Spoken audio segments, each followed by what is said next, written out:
for watching another episode of the Jude 3 Project podcast. As always, I'm your host, Lisa Fields, the founder of the Jude 3 Project. And today I'm so excited to bring you another special guest, Dr. Neichelle Guindry. Welcome, Dr. Guindry. Thank you so much for having me, Lisa. I really appreciate it. I really appreciate the work you do. I've been following you on social media for over a year. So I see all the work you do, and I'm so appreciative for that. So thank you again for taking the time out to be with us today. Thank you so much for the invitation. This is a very important conversation for us to be having right now. So thank you for making the space with your platform for us to have this great conversation. Awesome. I'm excited to have it. And we're going to talk about something that has been circulating on social media, the hashtag #MeToo, but something that most people don't know, that it was started by a Black woman, as you were telling me, 10 years earlier. So tell us a little bit about the history of hashtag #MeToo. So the hashtag #MeToo was started by a Black woman activist. Her name is Tarana Burke.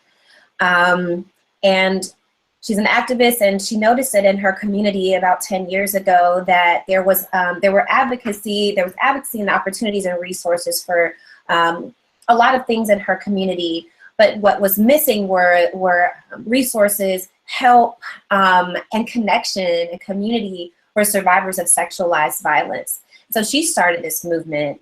She started this hashtag #MeToo as a way to connect Black people who survived sexualized violence in her community.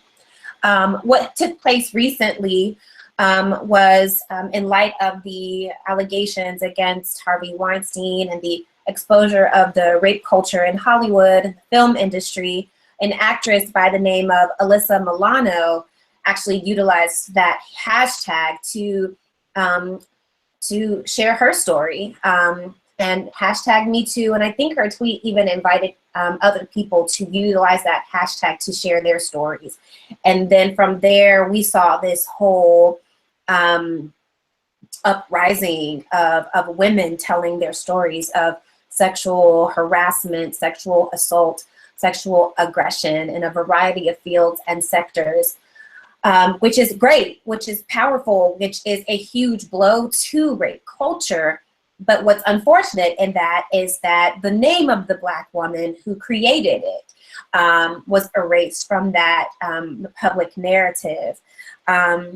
Tarana Burke actually did an incredible interview on Democracy Now! And she was joined by Alicia Garza, one of the Black women who founded Black Lives Matter. And they had an amazing conversation about the original genesis of #MeToo and why Tarana Burke felt the need to start it, but also named how unfortunate it is that the labor, that the work of Black women also often gets erased when our work becomes popularized, most often by white people. So it's really important as we're having this conversation that we name the originator. And her name is Tarana Burke, say her name. And that we also name that this was a movement that was started to connect Black people who were survivors of sexualized violence. So hashtag #MeToo. And that's awesome. And I forgot to allow you to introduce yourself at the beginning. I don't know how I skipped that. So would you tell our audience just a little bit about yourself? Sure. So my name is Reverend Dr. Neichelle Guidry. I'm the founder and the creator of She Preaches, which is a professional development organization for Black women in ministry. I am repping the org today, She Preaches. I am a graduate of Clark Atlanta University. I am a graduate of Yale Divinity School, and most recently I'm a graduate of Garrett Evangelical Theological Seminary with my Doctor of Philosophy degree in homiletics. That's amazing. I'm always excited to talk to Black women who have their PhDs. Hopefully I'll get mine. You can do it. You can do it. I'm trying to get motivated again. After the MDiv, I'm wiped out. I So totally understand. I totally understand. But it will always be worth it. It'll always be worth it to have another sister in the guild. awesome. So when we talk about Me Too and the church, why is it important for us to talk about this in the church? Because many people think it's something that's going on outside the church and Sure. not inside. Sure. So I think there's a number of reasons why it's important to discuss it in the church. And I want to start kind of at the beginning, that Me Too, as I perceive it, as I understand it, is an effort to resist rape culture, right? To expose rape culture. And when I say that term, rape culture, I want to be very, very clear that I'm not only talking about the actual act of sexual assault. It doesn't mean that where rape culture is, it just means that rape is happening. It simply means that we are living in a context where any form of violence, any form of aggression, any sort of oppression against women is normalized. So rape culture is a complex web of attitudes, myths, and behaviors that normalize any kind of violence against women, any kind of second-class citizenship against women. And so as we're talking about the church, we're talking about a culture of normalized oppression. Many of us know, there was that kind of, those glory days and the days immediately following the ascension of Jesus, where women had a powerful presence in the church prior to Constantine and prior to institutionalization. But when that happened, the myth of women being less capable of leading and less worthy of leading, and the myth of women being too emotional, and the myth of women being impure, these kinds of like purity myths created very clear stratifications for the place of women and the roles of women in the church.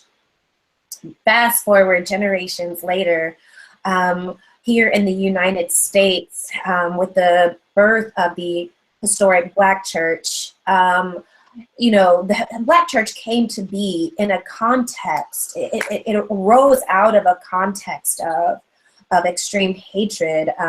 Think about slavery, and you think about institutionalized slavery, and you think about the place of Black women and the different kinds of experiences that Black women were having. This is the context in which the historic Black church came to be. And unfortunately, the Black church didn't necessarily do a great job of differentiating itself in terms of gender, in terms of the place and the roles of Black women. So we have these amazing stories of Black women who defied the odds, and Black women who preached anyways and led anyways and created churches and denominations anyways. But it remains that in so many cases, in so many churches, you see a number of attitudes, myths, and behaviors that support the idea that women are second-class citizens, right?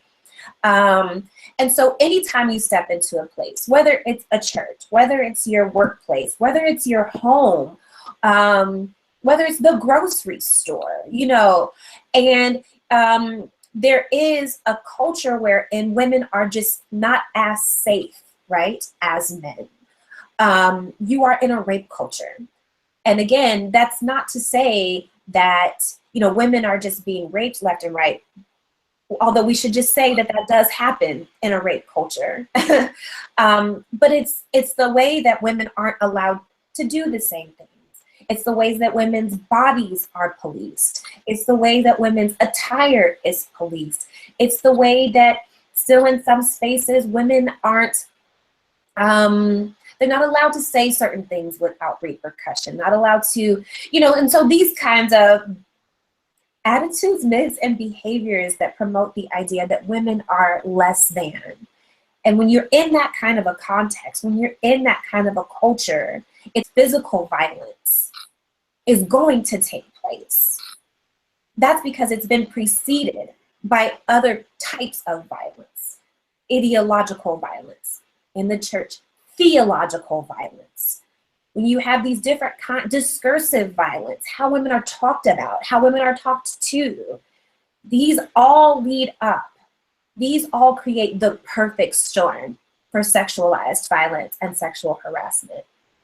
And it happens in our churches. And that's why it needs to be discussed. That's why it's important. I don't care if you're talking about a Black church, a white church, an open and affirming church.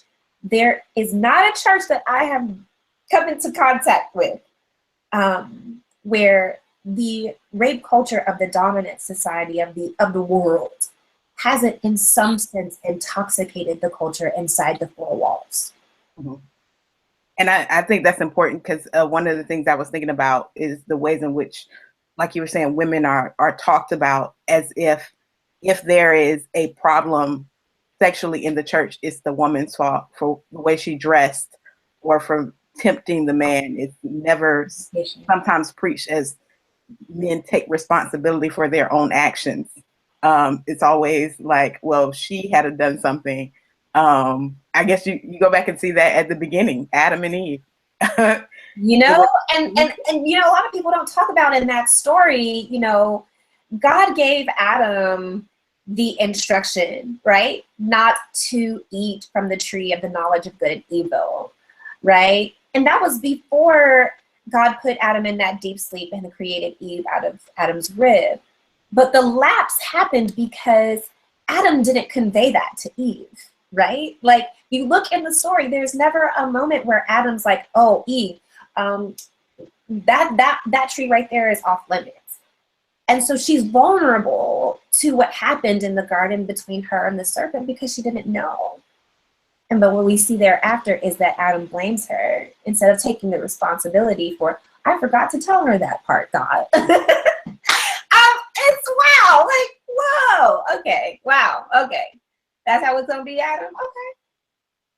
And we do see this kind of attitude of complicity and this kind of way of not taking responsibility, right? And the part of a lot of our brothers for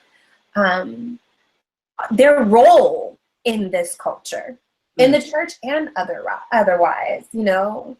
A huge component of rape culture is this idea of provocation, is this idea that he didn't know what he was doing when he was doing it.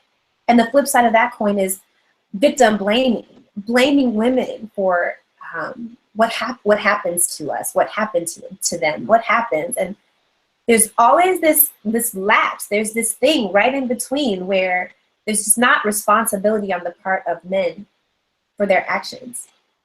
And that's a huge, we need to get in that void and have exercises and constructs of accountability. And I think that would shift things really drastically. Yeah, because I'm thinking about like the Levite and the concubining judges and how he tries to get justice for her. And he was a part of the problem. Yeah, did you not put her out on the doorstep to be raped? Like, did you not, you know? And then you want to create this crusade for justice. So not understanding that you are sometimes a part of the problem that you're trying to solve is so problematic. Isn't that also the story where he cut her up, like he mutilated her body and sent it out? Yes, to show how horrendous the act. To show how horrendous it was. So it wasn't enough, right? That she had been brutalized, gang raped all night. It wasn't enough that she was dead, but then you dismembered her body, right? Like, which is metaphorically a huge consequence of all of this, right? Like, even if it's not the actual act of assault, like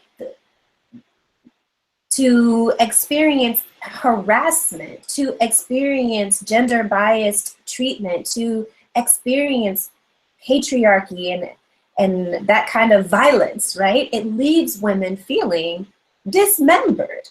like something's missing off of me, like something's been taken off of me. And the process of healing. And God, I wish I can remember, Stephanie Crumpton, I think, did a workshop once that I attended. Dr. Stephanie Crumpton of McCormick Theological Seminary here in Chicago does extensive work around remembering, being put back together as an act of healing. And that is so important. It's so important, the work of healing, you know, and being remembered, which unfortunately our sister in the text did not get the experience of being, because her life was not even in her own hands to begin with. Mm-hmm. Yeah, and I think that's so crucial for many to understand, because those are the passages that are skipped. And I think I can't remember, is it Phyllis, like the text of terror? Text of Terror. Yes. That's a really important book that is helpful for this conversation. It's actually, I would say, foundational, because what Dr. Tribble conveys in that text is that we have narratives inside of our sacred texts that actually support this culture, that actually support violence against women. And Dr. Tribble's work was really important because she takes us through a variety of stories. She takes us up through Sarah and Hagar. She takes us through the rape of Dinah, and even the Levite's concubine. And I think there might have been one more in there, but she goes through these stories and basically kind of she exposes the way it's not like just the story, right, that supports the violence. It's the text itself. It's how the construction of the word reflects the patriarchal values of the culture that it was redacted in, and even the culture that it's utilized in. And it's so critical for those of us who are faithful or who want to be faithful Christians to understand that in the same book that we find stories of liberation, and the same book that we find the good news of the gospel of Jesus Christ, we have these unspeakable horrors and these unspeakable terrors. And whether or not we preach about them from our pulpit, the stories are there, and we can utilize them to expose the culture of violence that we live in. They are there to be exegeted. They are there to be proclaimed, just like Romans 8. And how many sermons have you heard on Romans 8 in your life? In my dissertation, I talk about how some of that can be done, because I wrote a homiletics dissertation, and so I write about specifically how to subvert rape culture in Black churches, and it's, I don't want to give away my content, but I do want to say that it must be done with extreme care and with extreme responsibility. But before that, you just have to have a little courage, you know, to do that work. And I've heard some incredible sermons from Reverend Dr. Gina Stewart. I've heard some incredible sermons from Reverend Dr. Elaine Flake. I even heard an amazing sermon by Reverend Dr. Otis Moss III that had to do with this. And, you know, there are models of this kinds of preaching on these texts of terror that show us that not only that it can be done, but it can be done well. Mm-hmm. And I think that's helpful. How do you think, what specific steps would you give church leaders who are watching that say, I want to courageously deal with this in my church? What steps do you think they should take? Well, first things first, be prayerful, because 9 times out of 10, if the statistics are true, and I do believe that they do shed helpful light, 4 out of 5 women, Black women, are survivors of some form of assault or harassment, which means that on any given Sunday, your pews are full of women, men and children who have survived some form of sexualized violence. And so you have to be really careful because triggering is real. And we also have to understand that when you're dealing with something that's sensitive and triggering is real, it's helpful to get trigger warnings. And so just one pragmatic step would be, you know, hey, people of God, today we're going to be talking about something that could be triggering and that could be hurtful. But because we want to express the good news of the gospel to people who've been through hell on earth, we are going to brave these wilds and talk about this today. So I write about the usefulness of disclaimers in the pulpit when dealing with these kinds of texts. And then the next step would just be do your research, do your work, because there are so many resources out here, not only that shed light on the pervasiveness of the problem and the pervasiveness of the culture, but there are hermeneutical guides as well. Texts that can help you to get into the meat of the text, and the heart of the text, and why it is intrinsically violent. But then there's also, you know, the temptation in so many pulpits, you know, that, you know, you want to make people shout, right? And that doesn't always happen, you know, with this. But that doesn't preclude good news, right? And so the good news has got to always be that this was not God's idea. It was not God's intention that you would be victimized. And God sees you, and God loves you, and God still has use and need for your voice and your life and your ministry in the kingdom of God. You know, XYZ might have discarded you, XYZ might not have listened to you, but God is here, and God is listening, and God is available. And that's got to always be the good news, that we serve a merciful God that's still here and still in our midst, and who never intends for God's children to be brutalized in any kind of way. I would also say that just on a practical kind of a practical recommendation would just be to have available to people who are triggered in the congregation to receive care and to receive prayer and to receive even some type of counseling after the preaching moment, just because you don't want to rip off a Band-Aid or scratch off a scab and then send bleeding people out into the world. And so that is, you know, something else that I wrote about in the dissertation. And there's probably more things in there that I wrote. There's so much more in there that I wrote about the actual construction of an anti-rape culture sermon, particularly in Black church settings, that has to do with hermeneutics, that has to do with gender stereotypes, that has to do with history and context. And there's so much I could say about it. Let that suffice for now. And this conversation is so important to me, especially as it relates to women and children. One of my closest friends was on a few months ago, and he has HIV, and we were talking through his experience. That he talked about how his interaction with the elder in the church when he was 13 years old, and we talked through that. And it's just, I think it's so important because people were responding to sending emails and responding to him, and it was like they couldn't believe that happened in church. Yeah. And I'm like, yeah, it does happen more frequently than we care to admit. And it's so important that we have these conversations. And I don't know if we can, how we scream, maybe leadership is important because, you know, some leadership are rapists, molesters in the church, and it's important that we womanizers. Yeah, womanizers. Yeah.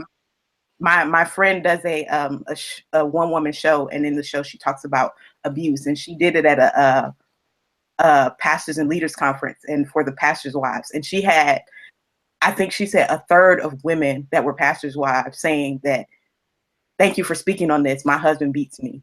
And so it's important to bring that up. I know it's uncomfortable, but it's real. And there's so many people hurting. And we have to have these conversations. I want to recommend a book, a particular essay actually inside of Troubling in My Soul. I want to say the subtitle is Womanist Reflections on Evil and Suffering. It's edited by the great Dr. Emily Towns. And in that book, there's an essay by Frances Wood called Take My Yoke Upon You. And she, in the essay, exposes this very culture, right? That so many of the women that make Black church happen, right? That whether they're standing in the front or whether they're standing in the back or whether they are making meals or just giving their tithes and offerings faithfully, keeping the church afloat, are also going through these horrendous situations. She talks about clergy sexual aggression at the hands of clergy. But she also talks about the fact that because so many people in our churches have the lives that we witness week in and week out at church, they go home to violence, domestic violence. They go home to molestation. They go home to sexual assault. They go home to that, and need to have that. We'll need a lot of different kinds of help, but raises the really important question of, well, what is the responsibility of the church in the lives of survivors? What is our responsibility to see to it that healing happens and that justice happens, right? Because that's another conversation. And sometimes when we talk about justice, a lot of church people want to be like, well, that's not my thing. But it should be our thing, right? Because it has to do with people. And in many cases, most cases, it has to do with the people that we serve. And so justice, justice must be a concern of the church when it comes to sexualized violence. Justice on top of healing, in addition to healing, justice as well. And sometimes justice means like we call out our pastors, we call out the deacons, we call out the Sunday school teacher who abused their power, and that's just very brave and courageous work in most churches. So another book that I would want to recommend is called Rape, Culture, and Spiritual Violence. It's by Gina Messina Desert. I think I'm saying her name right. But she talks about this paradox of the spiritual violence that takes place in rape culture. And she does talk about the fact that, clergy are often the perpetrators, which is a whole different kind of violence because people look to clergy for, a certain kind of leadership in their lives. And when they get the exact opposite of that, that's extremely disorienting. And we have a problem on our hands. And there are resources out there that can help us to address the problem and get justice for people who have been victimized. Yes, and it's so important because I think one of the reasons people have a hard time is because they see a person doing amazing things and helping so many people. And they can't in their minds reconcile how a person can be really helpful and thousands of people being changed and they're giving away food and helping people, but privately they're violent towards their spouse or towards other people in the congregation. And we see that even in Hebrews, there's people that are highlighted by God, but have some some violent tendencies. Yeah. And so just because a person does a lot of good in the community doesn't mean they shouldn't be held accountable for the violence that they do privately to people. And I think that's so important. I agree. What other things that we haven't talked about that you would like to shed light on before we close this conversation? I think that we've had a great conversation. I don't want to add anything more to it. But I recognize that anytime a woman speaks out about anything, anytime she speaks out about any way she's experienced some form of mistreatment, it's going to be very risky, and it's going to be even costly to her. And so I would just encourage us that when we see that take place, when we see a woman take on that bravery and to take on that courage, to support her, to surround her and let her know, like, you're not alone. Yeah, when you speak out, sometimes it can feel even more isolating than, the initial act of abuse. Because so many people have also been abused, but just haven't spoken up, or there are those people who know about what's going on and they haven't spoken up, and their silence is their complicity, and it allows the violence to continue to happen. And so anytime a woman does speak up, it's just such a courageous thing to do. And when that happens in your midst, and when that happens in your community, it's important to make sure that sister knows that she's not alone, and to stand with her publicly, and to let her know, like, you're not fighting this by yourself, and anything that I can do to support you is what I'm willing to do. And I think that togetherness and that unity, particularly amongst women, that sisterhood, has saved my life in so many different scenarios, in ministry and otherwise. And I think that it's going to be that sisterhood and that togetherness and that unity, even across gender lines. I mean, we are all looking for a few good men, who are willing to say, like, I know this is happening in my church, in my workplace, in my whatever, and I'm willing to stand up to it myself. We need that kind of solidarity if we're going to shift this culture and change the narrative of the violence in our churches and beyond. Amen. I know you have a book out as well. Before we end, I want you to tell our audience about your book and how they can get it, and also how they can connect with you on social media. Yeah, well, thank you for that, Lisa. So see if I have any copies around me. I'm sitting in my own office with no books. But the book is called Curating a World, Sermonic Words from a Young Woman Who Preaches. And it's a book of sermons from my first 10 years of ordained ministry. The sermons have to do with everything from social justice to gender to what I call liberating words. Is, for when you find yourself in a situation where you can do better and it's time to move on. Dead-end marriages, bad work situations, or even if it's like antiquated ways of thinking or being within yourself and it's time to grow up and glow up. There's some sermons in there about that as well. And the book is available on my blog, revneichelle.com.